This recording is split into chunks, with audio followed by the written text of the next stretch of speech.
This is BLISS OASIS. Change your thinking, change your life. All levels. I loved the fact that I made the choice to go to Alliance. I loved every part of being in Alliance apart from showering with cold water. Wow. Kikuyu is very cold. I live in Kikuyu area, Oh, you live there, eh? Yeah, I live in Kabete, which is not very far from Kikuyu anyway. Yes, the water was very cold and we would shower with cold water. So that was not funny, but you just get used to it. You But get used it's to a it. when people hear of Alliance High School, it's beyond academics. There's an aspect of Alliance Girls High School that's you get to be exposed to life Yeah. beyond. I don't know how I can call it. One is because as a teenager I learned responsibility, time management.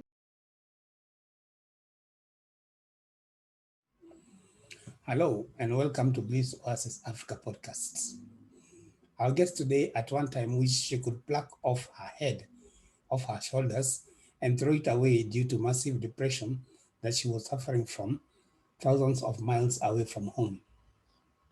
Irene Nyambura, who hails from Gatanga in Muranga County, tells BLISS OASIS Africa how support from her church group in Canada played a large part in helping her regain her health and recover from the strange condition that set in a few months after landing in the country where she had gone for further education.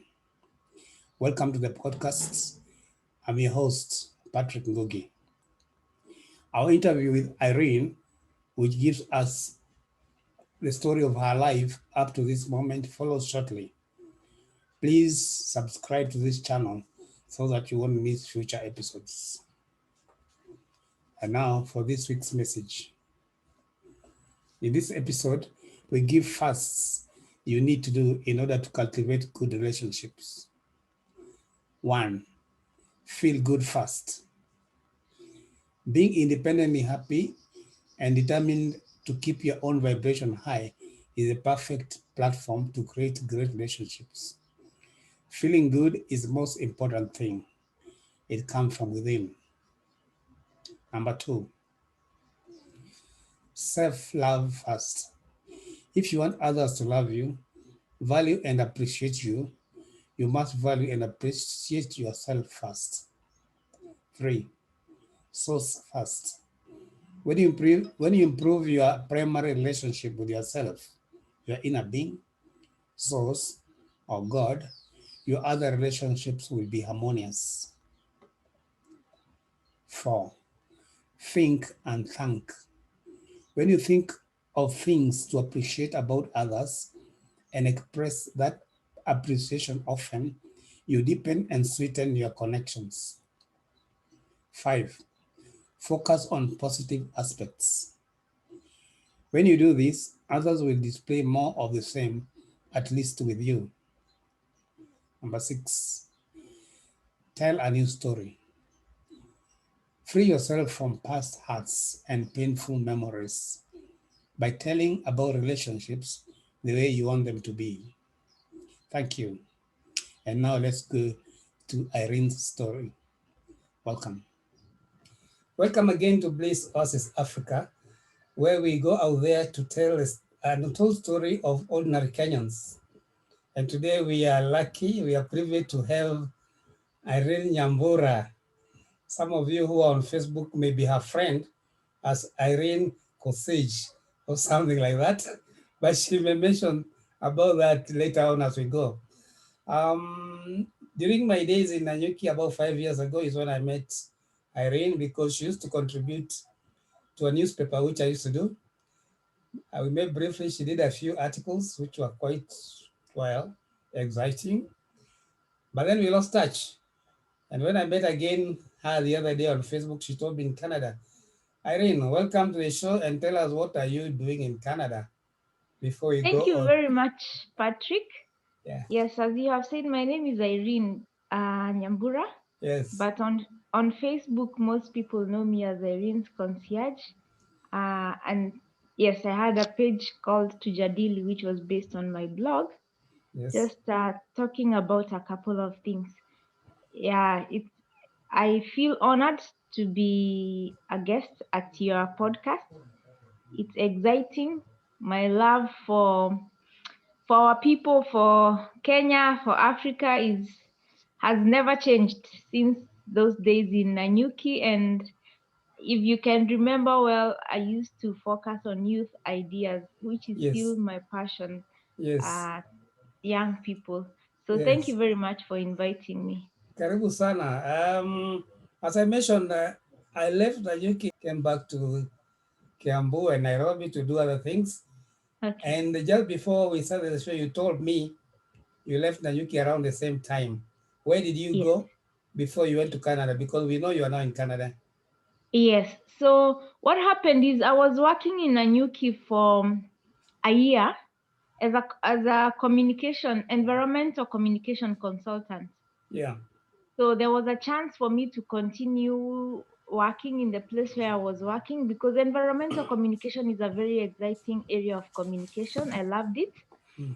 But then again, I was at a point in life where I spent 1 year in Nanyuki, but I had previously left Nairobi before I had finished doing my French exams, because after work I would go to Alliance Francaise to learn French. Okay. But I wanted to continue with that. And I had gotten to an exciting field of using my experience on the continent. Yeah. I had been enlisted as an election expert. I had been trained and enlisted as an election expert, focusing on youth issues and people with special needs and minorities. So when 2015 came, an opportunity came to me to be one of I think we were 5 election experts that were sent by the African Union to Lesotho when their government collapsed in January it was early 2015. So I opted to come back to Nairobi so that I would go for a few weeks to Lesotho so that we would work on that, because that was a unique opportunity for me to now put my experience in youth work into elections work. So that's how I left. I left Nanyuki, went into Lesotho, spent I think it's 2 months there intensely working, just preparing for elections, and then came back to Kenya and decided that, you know what, I think it's about time that I went back to school. Yes.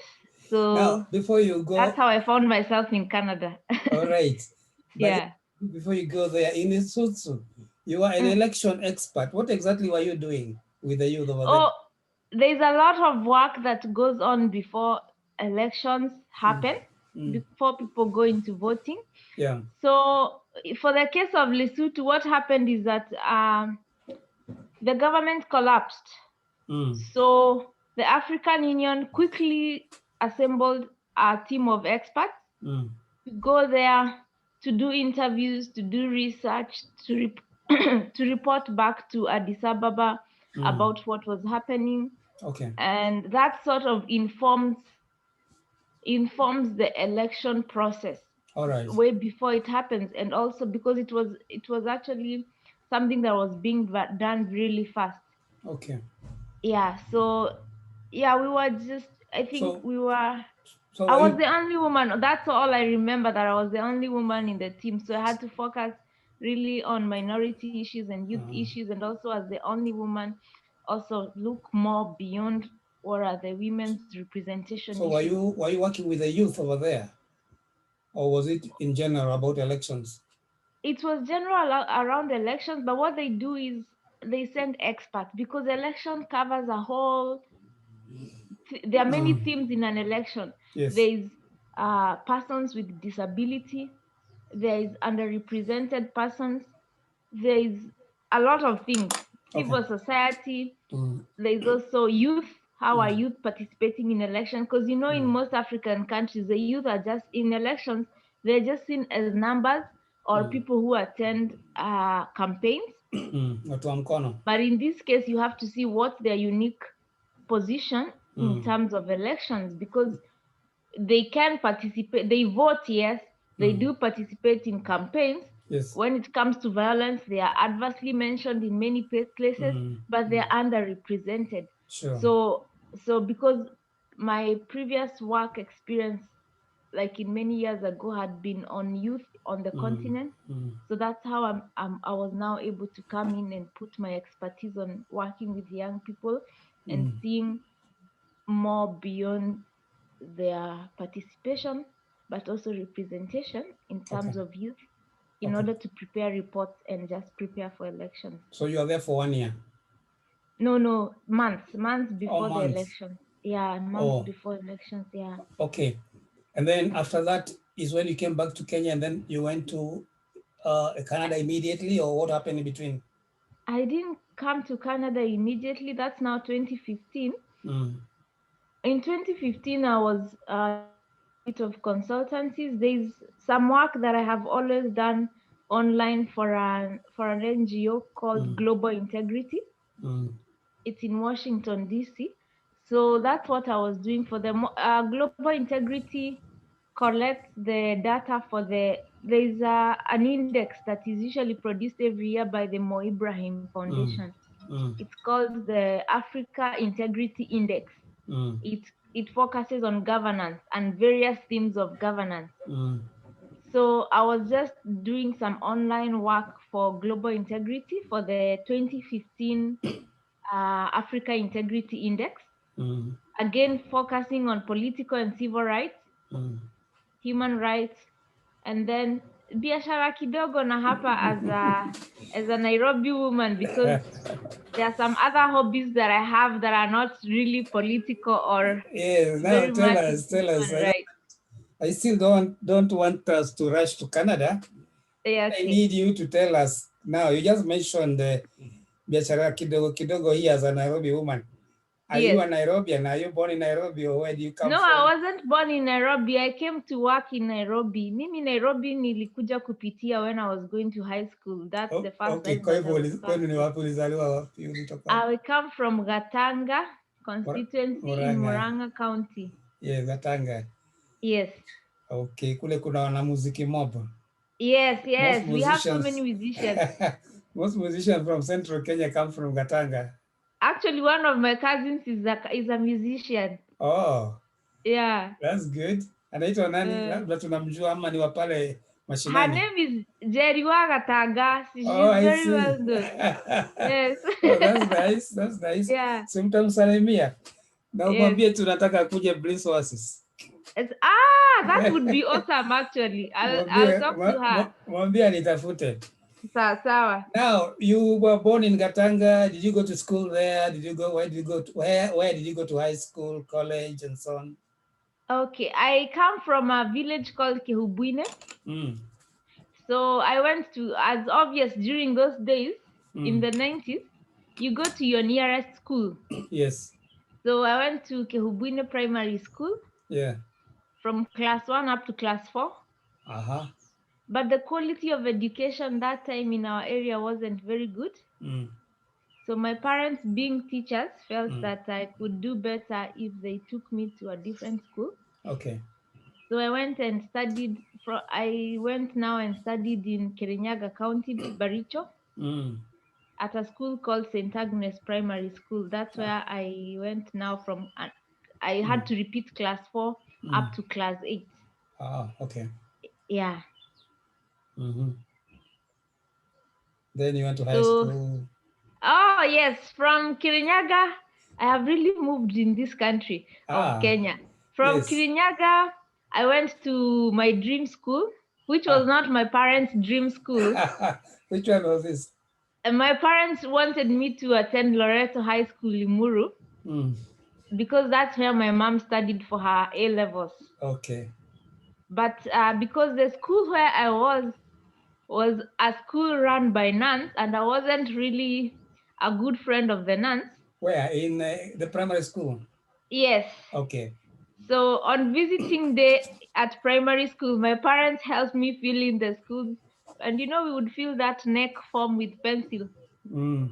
But after they left, I changed from Loreto to Alliance High School, Alliance Wow. Girls High School. So that's That's how I ended up in that's where Alliance you Girls went High School. eventually. Yes. And tell me, why were you not friendly with the sisters at the primary school? I didn't like their approach to discipline. I didn't like their approach to how they treated children. And yeah, it wasn't healthy at all. I wouldn't. It was Were they too harsh? because Were they too harsh? they were pretty harsh. Let's say it's discipline and that's their way of doing things. But to me, even as a child, I didn't like it at all. Okay. So probably there was a lot of caning and punishment. Maybe I would escape a little bit because I was a good performer. But in terms of academics, but still, I see Kuipenda. I don't like the way they are. It was more punitive than training for children. So after spending 5 years with nuns, I was like, no, there's no way I'm going to go to a high school with nuns. So, yes. What was the reaction of your parents when they discovered when the Alliance instead? I have always been an independent child. I'm the sixth born in a family of 8 kids. So I tend to be that, and there's a bit of age difference between my elder brother and my younger sister. So I'm that kid who, even when I was a kid, they used to call me Mwikomogi. Whatever that means. It means the one who just, like I was very independent. Okay. So I didn't tell them. They only knew when the results came out, when they were announced, when we are at home. I told them, I changed my school. I want to go to Alliance. But they were still happy because it was a good school also. They were not happy because they are very Catholic. That time my dad worked for the church. He worked for the diocese. So instead of Alliance, he wanted me to now go to Precious Blood Riruta. And for me, I was like, I have heard of Riruta, and that one is probably even more strict than my primary school. I'm not going there. So you stuck to your guns? Yes, I stuck to my. I've always been that person that always does that. All right. Yeah. So, any interesting incident during high school that you can remember, or it was just smooth all the way until you did your O-levels? I loved the fact that I made the choice to go to Alliance. I loved every part of being in Alliance apart from showering with cold water. Wow. Kikuyu is very cold. I live in Kikuyu area, Oh, you live there, eh? Yeah, I live in Kabete, which is not very far from Kikuyu anyway. Yes, the water was very cold and we would shower with cold water. So that was not funny, but you just get used to it. But it's a very, when people hear of Alliance High School, it's beyond academics. There's an aspect of Alliance Girls High School that's very, you get to be exposed to life.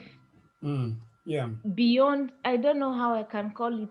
One is because as a teenager, I learned responsibility, time management, making choices, prioritizing as a teenager, and also just going beyond myself and doing some community work really built me as a person. And this is a school I had chosen. And then the exposure to children from different parts of the country, from Mandera, Mombasa. It was very it's kind of a crucible where you meet all cultures. Yes, so I loved it. Yes. And so, which year did you finish at Alliance? Now people will know my age. I finished in November 2000. I'm pretty old. We have eaten a bit of salt. Yeah, I have eaten a lot of salt, and I'm grateful. Well, there's always somebody older than you. Yeah, There will always be somebody. I'm grateful, and especially if there's a parent listening to this one. Looking back, because when I came here to Canada and through events that I have been through and all that, I had a lot of reflection, and one of the things that I'm very appreciative of having gone to an alliance is that apart from, I'm not a very sporty person, so I played tennis just after school with my friends just for the sake, but I'm not competitive. I'm not a competitive person. But what I did is, I remember I taught Sunday school. I taught Sunday school, and we would go on Sundays to those. While you're at school? Yes, on Sundays we would volunteer to go teach Sunday school in some churches in Waithaka, I don't know, all those areas. And then another thing I did, I remember I would do hospital visits. We had a group, or I think it was organized by the CU, and I wasn't even a member of CU, but we would go with our brother schools once in a while to go pray for people and spend time with the sick people in hospitals. Okay. That was very bold of me because I didn't come from that kind of background. So it exposed me to a lot, and also visiting the old people. There's an old people's home in Thogoto, so we would go sweep for them, fetch water, do stuff for them, and then just pray with them, sing with them. Looking back, those were they are parts that built me in terms of going beyond my comfort, going beyond my priorities, and thinking of people who are vulnerable around me. Okay. Yeah. So you chose to go to Alliance because you're not happy with sisters in court. Yes. Did you kind of change that situation, or rather, did you? What's the word? Are you still? How do you look at them now, or the church, for example? Because you went. I think Alliance is kind of Protestant. Yes. While Precious Blood and where your parents wanted you to go was Catholic. Yes. Did you leave the Catholic faith, or? I was still Catholic even in high school, and what we would do is in Alliance is we'd all go to chapel. Yeah. In the morning on Sundays, but in the afternoon the priest would come and we'd have mass. So I didn't change that. I was still going to the Catholic community. And you're still one. Yeah, but I loved the freedom that I could make choices in Alliance. Okay. Yeah. So you went to high school, or rather you went to campus? Yes. Nairobi? So Alliance is a very competitive school. Huh? And everyone wants to be an engineer, a doctor. And I wasn't very strong in chemistry, in physics, but I worked pretty hard. That one is one of the things I look back and I'm like, wow, I'm proud of what I did. I really worked hard. But a part of me, because growing up in the village, I never had the privilege of having been exposed to TV. I don't know if it's a privilege now because I'm not a fan of TV. Of what, sorry? Listened to TV. Yes. Television. Yeah, we didn't have TV at home. But the radio and newspapers, I started, I would just read the news, the Sunday newspaper. You told me you love audio podcasts. Maybe that's the reason, because of radio. Maybe because through the radio I could travel to the war in Iraq on BBC. I traveled so many. Kosovo I knew of so many places just through the BBC thing on radio. Yeah. So I loved that I could travel the world through reading and through listening. So it built my imagination a lot. Yes. So here I am, I'm at Alliance. I remember one time our class, I don't know if it's our class teacher or, no, it wasn't our class teacher. Our chemistry teacher made us write a piece of paper and stick it with sellotape on your desk. And you say if you're engineer who, or nurse who, or Dr. Irene. For me, I just wrote journalist. Okay. Yeah, so I wrote journalist because I knew I was good in English language. And I also took German as a language as an option.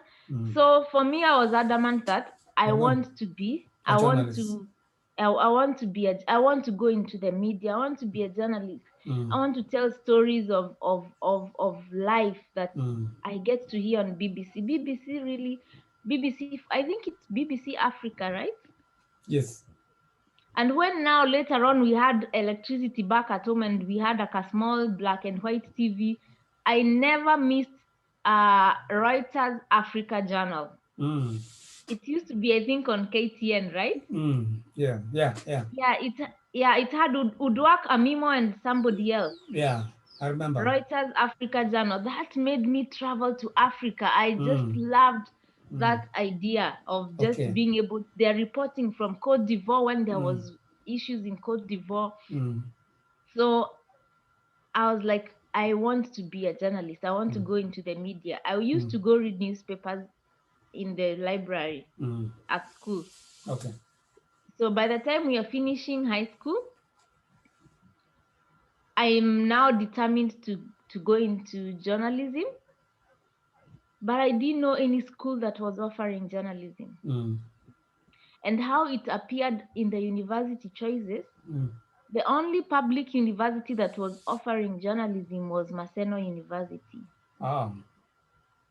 Again, here is Irene making a choice. I don't care how far the university is. Yes. I don't care how far it is, but I'm going all the way to You're Kisumu. going to Maseno. Yes, and yes, I could have chosen law, but I remember I had 79 points and law was 82 points. So you would have gone to law if you made it. You would have gone to law. Yeah, but I think I would have been a terrible lawyer. We don't know. I still would. I usually think maybe one of these days I should take law course and just see if I can make a lawyer. Yeah, maybe you will make a lawyer who will be writing law reports. And yes, and put the legal and political aspect of things and on the media. Yeah. Yeah. So again, there I am. Chose a course that was a little bit below my points, and chose to go into media as my first choice. So I chose to go to Kisumu, and among my siblings, I'm the one who chose to go study the farthest. Wow. Okay. The rest were just in Nairobi? Nairobi, Egerton. Yes. So then again, there I am. None of my family members have gone to Kisumu. I chose to go to Kisumu. Yes. Yes. So you went to Maseno? Yes. Did you eventually do journalism? I mean, practice journalism? Well, apart from like Keep Your Times, where we did some writing. I loved studying media, and the course in Maseno is I think maybe I'm biased. It's the best because the program was actually certified by UNESCO. So the journalist coming in from Maseno University is exposed to development issues, history of Africa, politics, international relations, economics. It's very wide. So, but I remember even for my university project, my group did an audio project. We did a radio show. We didn't do TV. Okay. There were couple of groups did video editing, but then with my friends, we did an audio project. We went and interviewed some people out there, and audio is very powerful. Okay, so apart from that, did you practice outside? I mean, were you ever working for a media company or writing for some journal, apart from, of course, like Keep Your Times? After graduating, I think the bug got me. The bug for the love of Africa got me. So the first job that I had after graduating was working with youth in Africa. I worked for an NGO. The Africa headquarters was in Nairobi. So now I could use my journalism because I was doing reports and updating the website and doing interviews of donors and all that. But I never went into mainstream media. The only time that I had a chance to go for the first time to go directly work with media is when I worked for the Truth, Justice and Reconciliation Commission. Oh. Yeah. They had a magazine? No, there was a media department, and there was a lot of work being done for the public hearings. Oh, I see. Yeah, so that's now exposed me to the media scene in Kenya. I wrote some articles from the hearings, and they were published by the newspapers. All right. Yeah. And Yeah, so so that's eventually you my... found yourself in Nanyuki. Yes.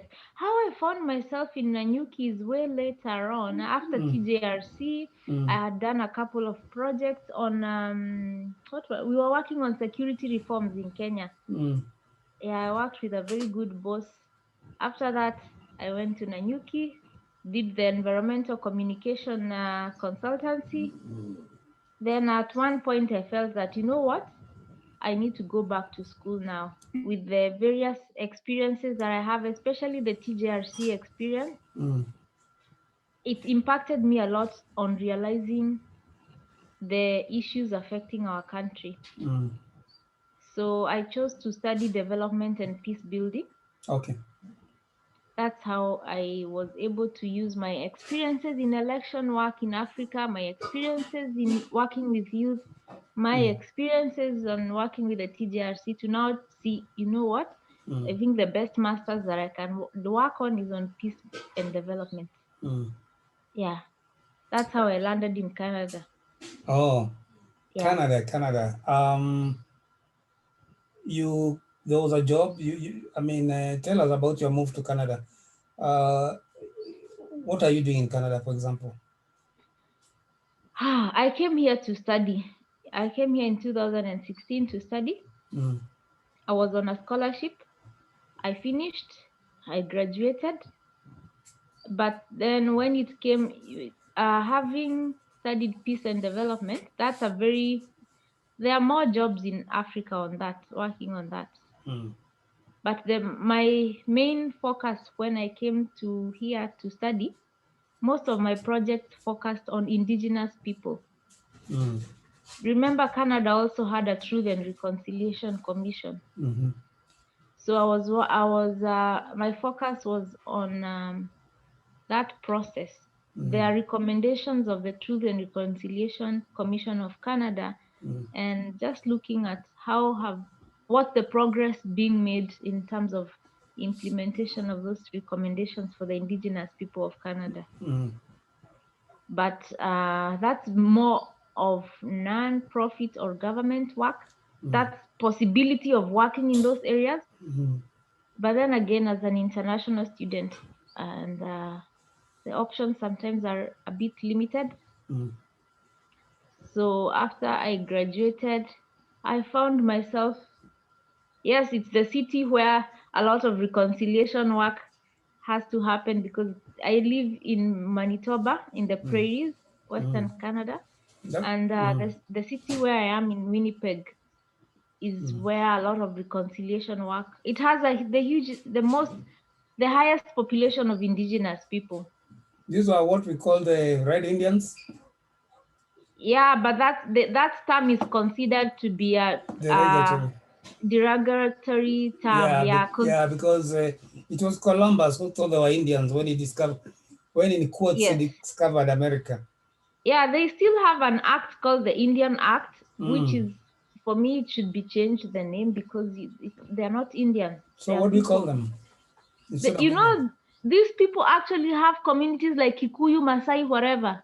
They have different languages, but because of suppression and colonialism, their languages disappeared. Many of them were put into religious boarding schools where they were like being properly colonized to forget their indigenous roots.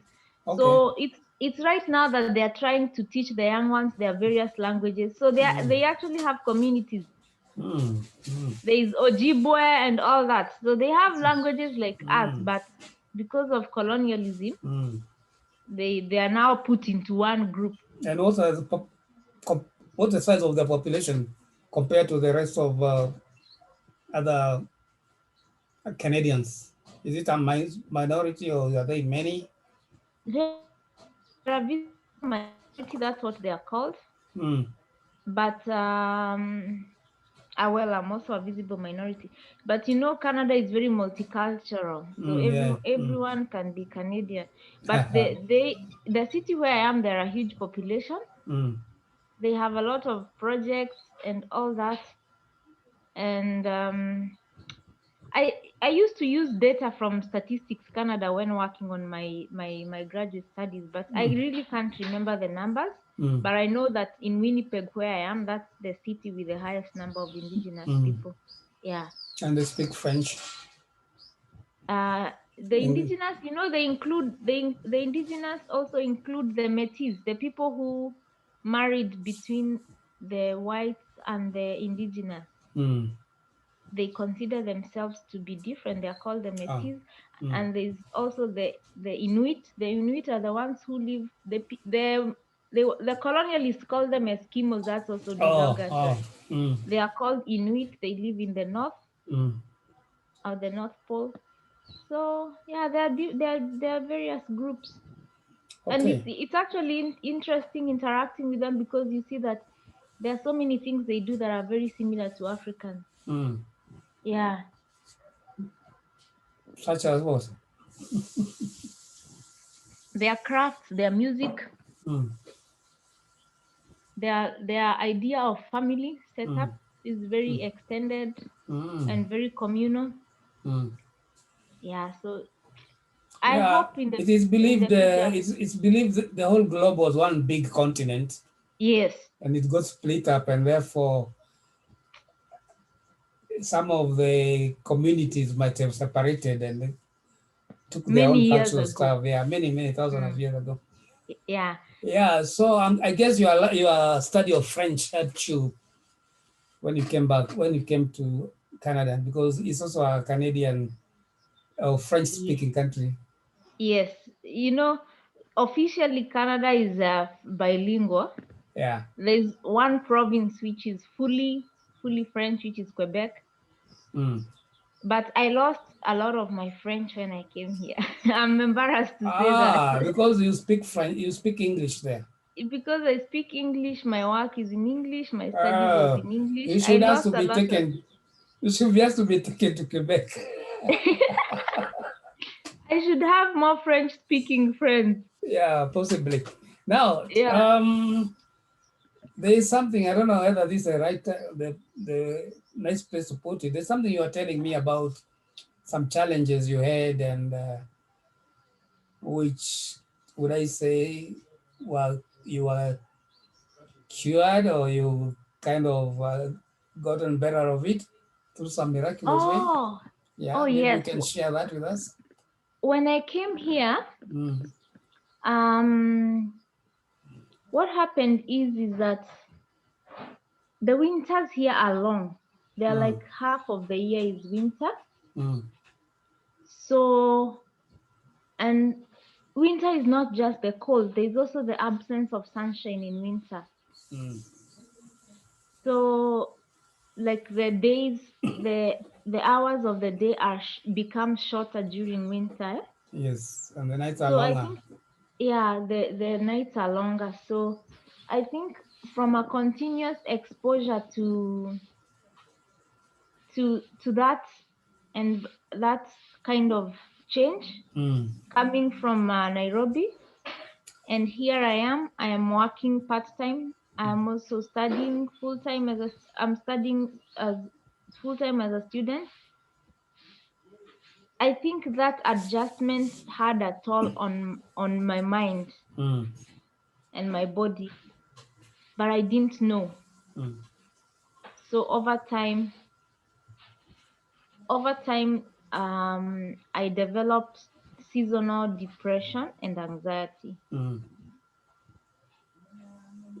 But I only came to know it when it has already built up. It took months of being sick for me to know this. This is not just normal stress. This is something that I need to address. Yes. So luckily, because when I came here, I was very intentional about having a community. So I had this Bible study group from church, Mm. where you would be sharing about your challenges, what to pray for. So through my Bible study group and my pastors at church, I was able to go for therapy for that. Mm. Luckily I didn't get to the level where I was to be put on medication. Mm. So Were you aware? Were you aware when you underwent depression? Were you aware that something is wrong? Most people who have mental health struggles are not aware that they're unwell, and it's very interesting because I had also taken a certificate course in mental health first aid as a first aider in mental health, that I can assist people who are struggling with mental issues, so that they, like the first person they go to before they seek professional help. Yeah. Being able to identify, oh, okay, this is an issue. Yeah. Relating to this, I can help this person and prevent them from going worse. I had taken that first aid course, but surprisingly, I couldn't relate to it at a personal level. They say kinyozi ya jinyoi. Yes, muganga hajigangi. Ganga hajigangi. Yes. So you are not aware. So who pointed it out to you that something could be wrong with you? I remember, especially for the anxiety, that time I had short hair, and in winter it gets very cold. So my scalp became very itchy, very, very itchy. But because I had short hair, it was easy to manage. I would just wash it every morning and just get some oil, thinking that maybe it's the weather that has made my scalp itchy. And then one of my housemates would tell me, Irene, why do you keep repeating yourself when you're talking? She would tell me, you've just told me that. Why are you telling me that again? I'm like, what's happening to me? But it got really terrible when I lost memory. You did? I lost memory, and then I had insomnia. The insomnia was so bad. When I hear people struggle with sleeping, I really empathize with them, because I would lack sleep the whole night. Sleep would be coming in at 6 a.m. And at 6 a.m. is when you're supposed to wake up and get ready for the day. Yes. To go to school or go to my practicum or go to work. So I really struggled. So what would you do the whole night? Just stay awake. Stay awake. I can't sleep. Yes, but were you worried about it, or it was normal, or were you anxious about it? It's bad because slowly your mind is supposed to rest. It's bad because now you feel like it's like you're being squeezed in the brain. By the time it gets to afternoon is when your brain now wants to relax, but you have to continue with either work or studies. So I would feel sleepy, but what I did is now I would chew gum so that I stay alert. For what duration would this, for how many days would the insomnia continue? One night? Many days continuously? Every day. It was bad. It was terrible. I wouldn't want anyone to go into that kind. So now I started having headache every day. And one of the things that made me realize, I need to seek professional help. I had this chupa of painkillers. Within 1-2 weeks, it's over. Because I keep taking painkillers, but my head doesn't stop aching. It's a continuous thing. And apart from headaches, you feel like your head is being squeezed. So, did you go to the doctor first, or did you go to your group? Yes, I went to my family doctor, because by then every student had access to the doctor, to the healthcare here. So I went to my family doctor, but he's a really good guy, because he discouraged me from taking medication. So he now he told me, he gave me a list of therapists that I need to go to, so that if therapy doesn't work, that's when we would go to medication. So then now I went back to the group, my Bible study group. And luckily the church has there's a related mental health foundation run by the Mennonite church. So that's where I was able to get help. It was really, it's an excruciating process. Yeah. So one of what I didn't mention, Patrick, is that I had to quit one class. I had to quit a class because I totally lost. I had started well, got A's in my assignments, but when it came to writing the final paper, I couldn't because I couldn't research. After I read one page, I forget everything. I can't move to the next page. It was pretty difficult. I had to go through the Senate, write to them and tell them I cannot because I've lost my memory. I remember it was a paper on Burundi. I was writing on Burundi, which is very exciting. I like stuff to do with African countries and their peace and reconciliation issues and conflict. It was an exciting paper, but here I think it was called Human Rights and something. And yeah, So, I had to quit the class because I lost my memory. It was so bad that when I took the bus, I would write my bus stop on my palm, so that I keep remembering. I keep listening to the voice, that the outer voice that says the bus stop, so that I remember. And what was so the cause of all this was the change in the environment, culture shock, for example? Yeah, change in environment, really. Added change to the stress of being a student. All those factors just played a role in it. And how long did it take after going to see the doctor and then joining this church group? How long did the process take before you were healed?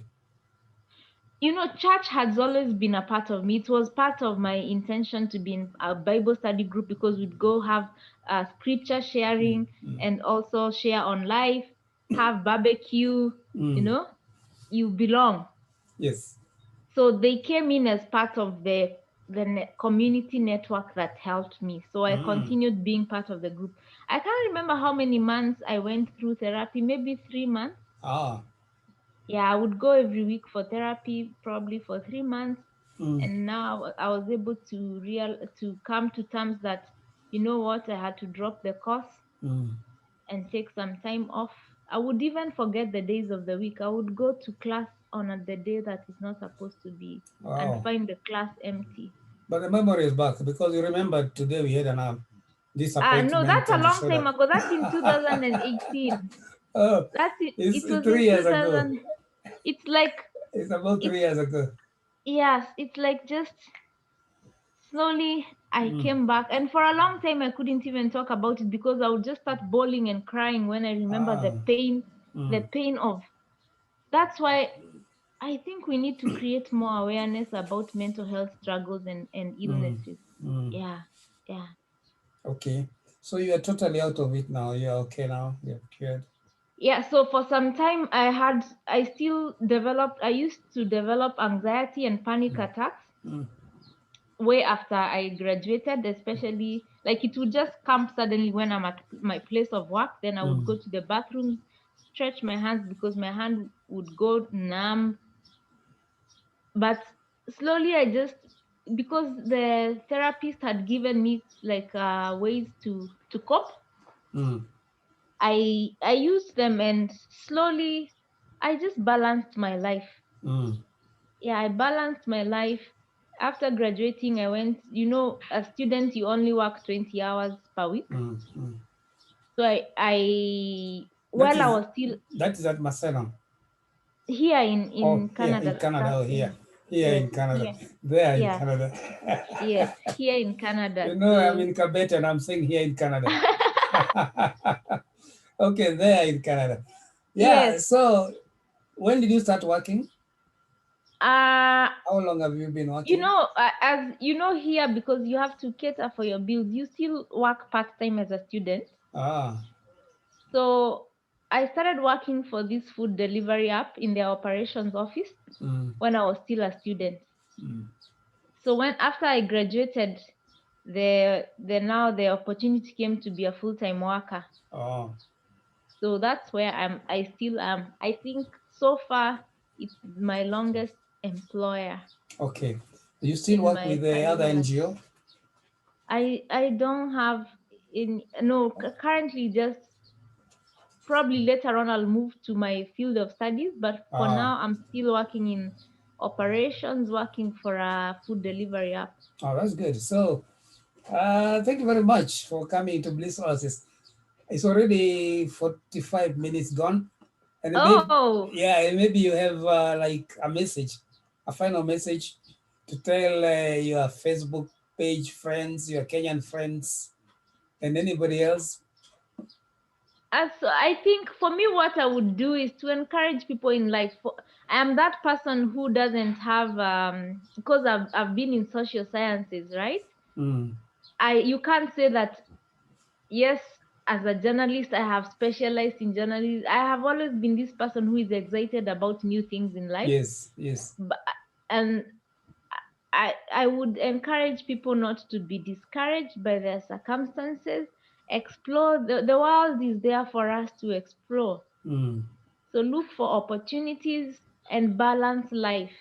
Good, I good. am the wrong person to say about balancing life, Mm. but I have come to experience a lot of peace out of my mental health struggles. Mm. I think my outlook towards life is very different then, because I'm no longer the person who is like, this has to be done within this limit. I have to achieve this. Yeah. I have to achieve this before I'm 40 and all Mm. that, Mm. because it was actually a near death experience, because at one point I was actually contemplating suicide. I was like, I You can't are, live with my head like this. you are. Mm. Yeah, and I'm a pro-life person, Mm. but because I was so tired of my head, I'm like, can I buy a different head? One Mm. time I asked my friend, can I go purchase a different And, head and put it and so that I throw this use one it? away. Yes, because I was tired of it. So Okay. for me, I would like to encourage people to be grateful, Mm. in life, Yeah. and always, no matter the chaos in the world, because Mm. the world will always be in chaos, Mm. always look for peace. Mm. Search for peace within you, because Within you first. yeah, within you first, in the Mm. midst of the chaos of the world, Yeah. chaos in the family, chaos in the Mm. workplace, Mm. there is a peace that comes From within. out of us, or Yes. flows out of us. Yes. And that's what makes us, like, that's what helps us in our agency as human beings, right? Yes. Mm. If you can, and that out of that peace is how we are able to change the world wherever we are. It's true. It's true Yeah. because I even remember this saying that if you want to change the world, you start with yourself. Mm, Because after you change yourself, then you will know how to work with the world. yes, Because a lot of stuff you think is out there, actually, it's within you. it's true. And if you look at it correctly, then your world will be okay. Yeah, and be yes, we have goals to achieve and everything, but also have some empathy for yourself. Sure, sure. It's Yeah, true. It's true. the world can be harsh sometimes, but Mm. as long as you have goals and as long as you're human, just have empathy towards yourself, because if you have empathy towards yourself, you'll also extend empathy towards other people. Clearly. Yeah. So, asante sana. Thank you very much. And we should thank Zoom because it's able to connect Kabete on behalf of Kenya. I'm so grateful, Patrick. I'm looking forward to, thanks for putting in that spark Yes.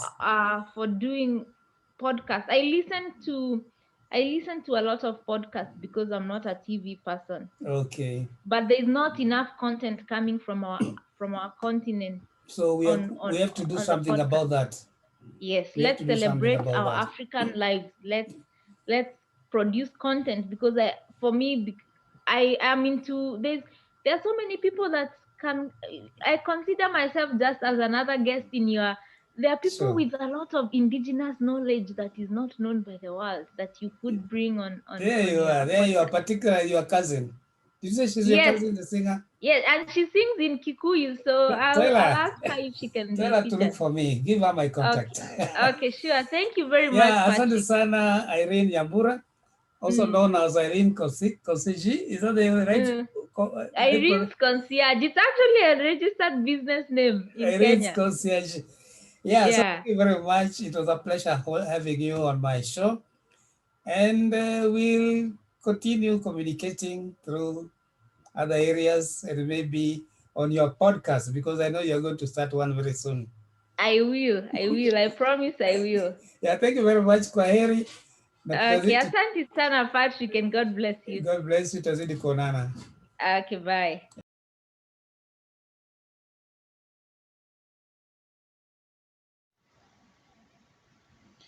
Thank you for being with us until the end. BLISS OASIS Africa offers the following services: counseling and life coaching, mentorship in creative writing, publishing and consultancy, website development and digital marketing. Please visit us at our website www.blissoasis.co.ke for more information. You can also call or send us a WhatsApp message on 0722 563 544. Thank you.